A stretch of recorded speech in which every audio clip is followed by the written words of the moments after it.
Parmi les appartements de chaque projet, vous avez un nombre d'appartements réservés aux handicapés, vous avez un nombre d'appartements réservés aux résidents de cette ville-là, et vous avez aussi un nombre d'appartements réservés aux personnes qui ont fait des Milouim depuis la guerre. Donc en fait, vous avez plus de chances de gagner si vous faites partie de ces trois catégories-là. Donc là, vous avez plusieurs villes. Alors cette fois-ci, et c'est exceptionnel, vous avez des villes centrales. Le gouvernement a dit que sur les prochaines loteries, ce sera plus dans le Shomron et plus dans des zones périphériques. Donc c'est une immense opportunité.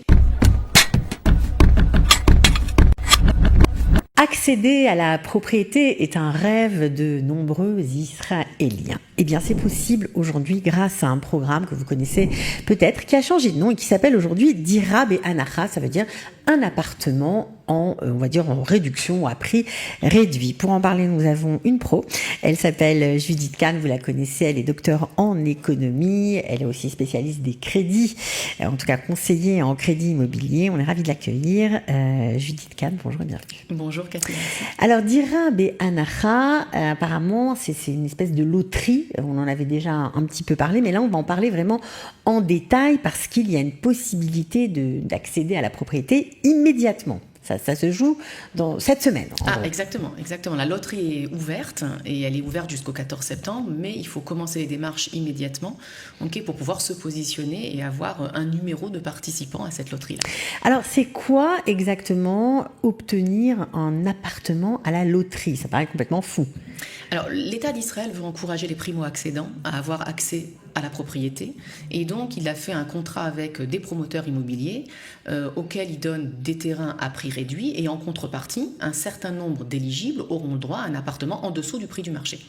Donc cet appartement-là peut aller jusqu'à une réduction d'environ 300 000 shekels par rapport au prix moyen du marché. C'est pas rien. C'est énorme. Ouais, c'est énorme. Plutôt, vu la cherté des appartements, c'est quand même pas mal. Alors, est-ce qu'il faut des conditions pour pouvoir participer à cette loterie? J'imagine que oui. Alors, exactement. D'abord, il faut être primo-accédant. C'est pour tous ceux qui n'ont jamais eu accès à la propriété, donc essentiellement des couples mariés.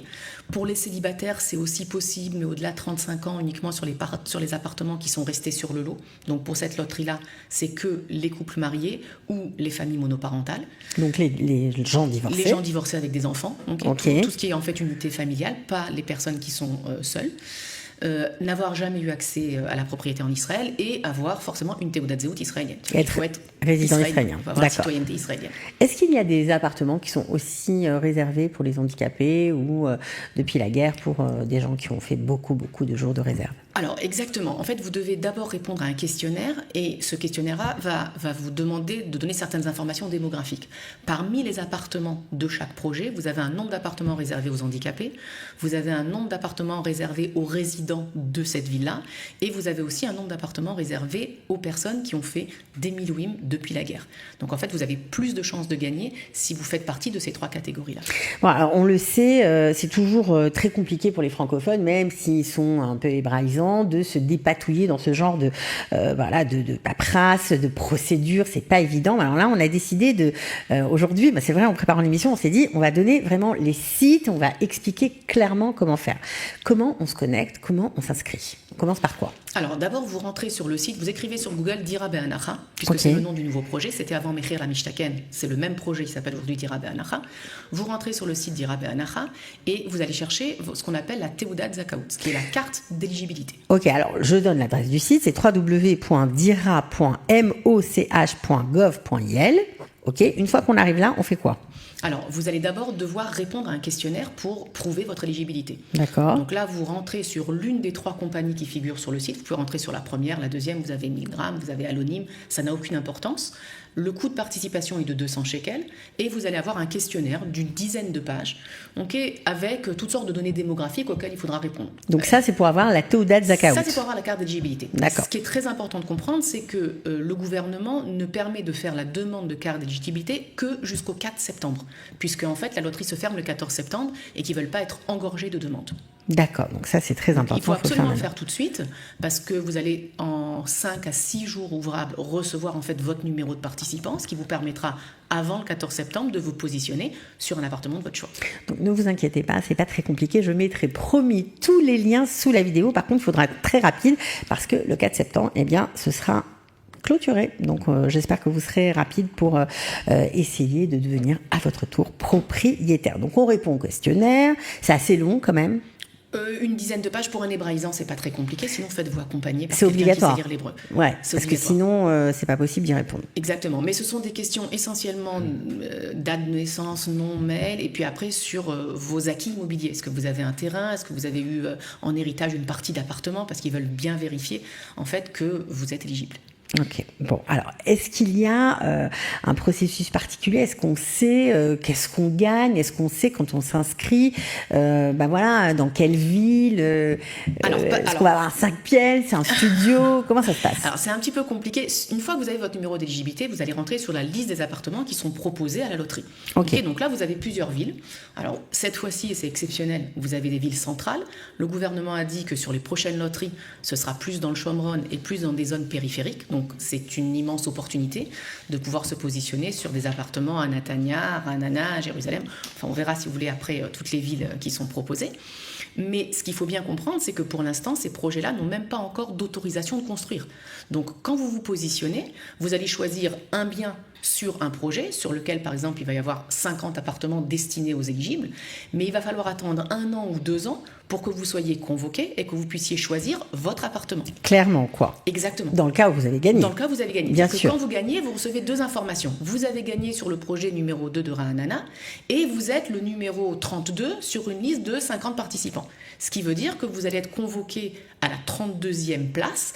Et il y aura 31 personnes qui auront déjà choisi un appartement avant vous. Et donc, il vous restera un appartement à choisir parmi les 20 restants.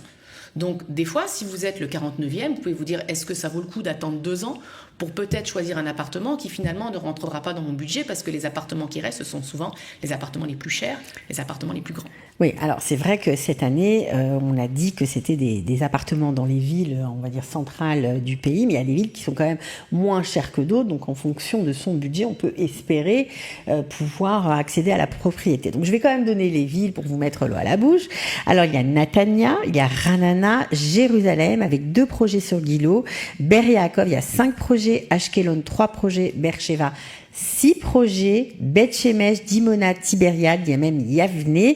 Donc, est-ce que c'est important quand il y a plusieurs projets dans une ville? Parce que pour ceux qui doivent choisir, il y a bien sûr une stratégie. Alors, pour, c'est important, mais le site gouvernemental est extrêmement bien fait. Ça veut dire que quand vous rentrez sur le site gouvernemental, vous allez voir le prix au mètre carré, TVA excluse. Donc, il faut en fait prendre en considération que vous allez payer 18% de plus au mètre carré. Okay, les prix sont sans TVA.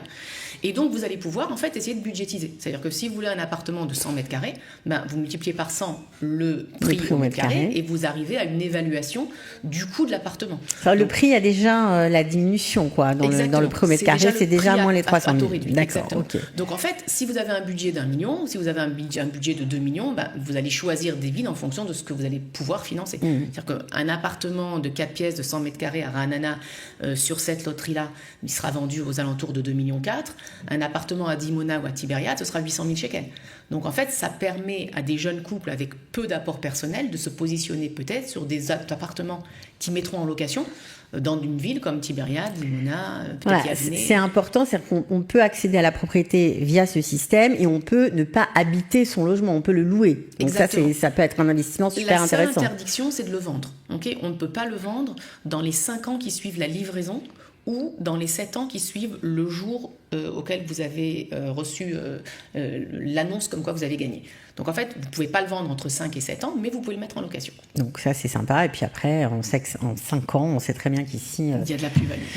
Il y aura toujours de la plus-value. Alors, qui a le plus de chances de gagner, Judith? Comment ça se passe? Alors d'abord, pour avoir le plus de chances de gagner, il vaut mieux participer au maximum de loteries possible. Donc déjà, au niveau des règles de fonctionnement, vous avez le droit de choisir 3 villes. Okay. Donc vous pouvez choisir Netanya, Ra'anana et Jérusalem. Et dans chacune des villes, vous avez le droit de choisir tous les projets. Moi, je pense qu'à ce stade-là, ça ne vaut pas le coup de commencer à regarder dans quelle rue se trouve le projet. Est-ce que c'est... Il faut se lancer, quoi. Il faut en fait essayer de se positionner sur tout ce qui est possible. Et puis après, quand vous gagnez, vous allez regarder si le projet vous intéresse ou pas, parce que vous pouvez toujours décider de ne pas utiliser votre joker. C'est-à-dire que vous avez gagné, vous pouvez renoncer et participer à la prochaine loterie, parce que peut-être que la prochaine loterie sera dans une ville qui vous intéresse plus. Okay. Donc, première stratégie, positionnez-vous sur le maximum de projets possibles pour pouvoir augmenter vos chances de gagner. Et d'ailleurs, sur le site du gouvernement, vous avez le nombre de personnes qui se sont inscrites sur chacun des projets et le nombre d'appartements disponibles. Donc en faisant un petit calcul, on peut voir si on quelle est votre probabilité. Voilà. Mais il faut penser que les inscriptions sont encore ouvertes jusqu'au 14 septembre. Donc vérifiez ça le 13 septembre à minuit et vous pourrez calculer la probabilité de gagner. Et vous pouvez changer vos choix jusqu'au 14 septembre. Bon, ça, c'est génial. Voilà. Et ça n'a aucune importance à quel moment vous êtes inscrit, ça n'augmente pas vos chances de gagner. Alors, il paraît que lorsqu'on est résident d'une ville, on a plus de chances de gagner. Pourquoi ? C'est exact, parce que sur chaque projet, vous avez un nombre d'appartements qui est réservé aux résidents. Donc en fait, les résidents vont participer à 2 loteries. Une première loterie parmi les résidents, disons que vous êtes résident de Natania, et que sur ce projet-là, il y ait 22 appartements réservés aux résidents. Donc d'abord, on va prendre tous les résidents et on va faire une loterie entre les résidents pour ces 22 appartements-là. Et si vous n'avez pas gagné, vous participez à une deuxième loterie sur le même projet parmi tous ceux qui sont non résidents. Okay, donc du coup, vous avez plus de chances de gagner si vous êtes résident de la ville. Sympa. Et si on s'est marié avec un habitant de Ranana, fraîchement marié, et puis que vous habitez Jérusalem, alors, on peut une des gagner questions dans les deux villes. Combien de temps il faut être résident pour être appelé résident ? Donc en fait, la règle dit, si vous avez habité plus de 3 ans dans les 10 dernières années dans la ville, vous êtes considéré comme résident. Et donc si vous avez un jeune couple qui s'est marié, dont l'un était originaire de Ranana et l'autre de Natania, et en fait, ils sont considérés résidents sur les 2 villes, et donc ils peuvent 2 fois postuler au projet en tant que résident. Ok, alors si on gagne, on ne sait pas ce qu'on gagne, c'est ça la loterie. Il faut être patient, il faut attendre le choix de l'appartement qui généralement va se faire dans 2 ans, 2 ans et demi. Et c'est seulement quand vous aurez quand vous serez convoqué que vous pourrez savoir ce que vous avez vraiment gagné. Si on a gagné, est-ce qu'on peut se représenter pour une autre loterie quelques années plus tard ou pas ? Non. On peut. On peut, mais alors on renonce. Il faut avoir dit non une première fois. Ça veut dire que pour pouvoir participer à une nouvelle loterie, vous devez renoncer au premier lot que vous avez. Bon, alors, pour vous, c'est un super plan. C'est extraordinaire. C'est-à-dire que c'est une chance, c'est comme gagner au loto, c'est vraiment une chance. C'est ceux qui peuvent essayer. Enfin, disons que les personnes qui sont pressées d'acheter, je leur recommande moins. Parce que le temps que l'appartement soit livré, ça va prendre 5 ans. Donc si vous voulez très vite acheter et très vite vous installer, c'est moins recommandé. Mais un jeune couple qui a le temps de mettre de l'argent de côté, d'avoir un petit apport personnel, c'est vraiment gagner au loto. Ou quelqu'un qui n'a pas encore les moyens d'acheter, quoi. Exactement. Donc là, ça lui fait 300 000 de moins, c'est pas mal, même parfois 400. En tout cas, merci beaucoup Judith Kahn de nous avoir parlé de ce super projet d'État, il faut le signaler. On mettra bien sûr les liens, je vous l'ai promis, pas de problème. On se retrouve bientôt. Et puis bonne chance à tous ceux qui vont jouer.